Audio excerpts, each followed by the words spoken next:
The importance of donating organs can mean life or death for somebody. As many as 8 lives can be saved by donating your organs. And every 13 minutes, someone gets added to the donor list. Donating costs you and your family nothing, and everything will be taken care of. The list for people gets larger and larger, and 18 people die every day waiting on organs. Organ donation is very easy to do, and again, it will all be taken care of financially. Donating organs is usually used as a last resort. The person must be brain dead, and it has to be verified by multiple doctors just to ensure that every step will be taken to ensure the life of the patient. I've always been a huge advocate for donating because growing up, my little sister always needed blood, and I became accustomed to donating blood all the time for her.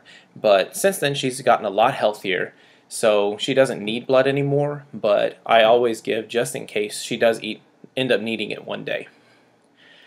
I have since always made sure that I was an organ donor in case someday I could help save somebody else's life. Today I will tell you first about the benefits of donating, the processes involved, and finally what the recipient can expect afterwards. The benefits of donating your organs are numerous. The feeling of knowing that you are a donor has great rewards. Because I'm a donor, I know that if something happened to me to where my organs could be utilized, I could potentially save multiple lives. Signing up to become a donor is a very easy process. It can be done through the DMV whenever you get your license or whenever you renew your license. And it can also be done online. And online, there's actually a lot of sources where you can go to actually understand what you're signing up for. Now that we covered the benefits, let's move on to the process during a donation. Every chance to save the donor's life will be taken before harvesting. The organs will even be an option. Once the doctors conclude that the patient is brain dead, the local OPO or the Organ Procurement Organization will be notified. If the patient is considered a potential donor, an OPO representative will rush to the hospital.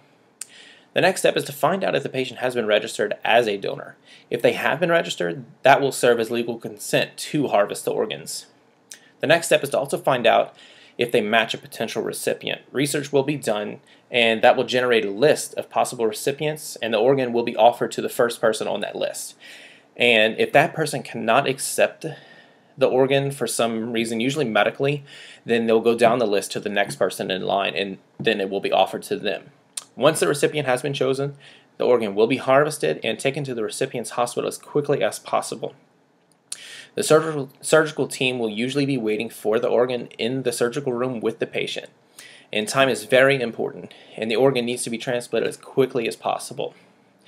Now that we covered the process, finally we will talk about the recipient's life post-transplant. The life after a transplant is not an easy road. Just like after any type of surgery, the process involves lots of dedication on the recipient's part to take care of the new organ. The patient will have to take lots of medications and are required to keep healthy to get the best chance for the organ to actually take.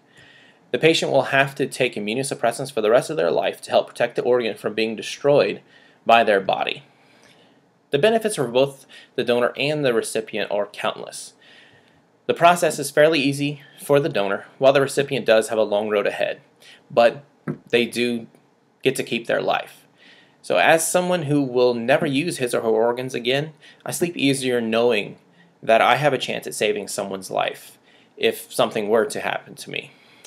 And that is the best feeling in the world, because the best gift someone can give is the gift of life.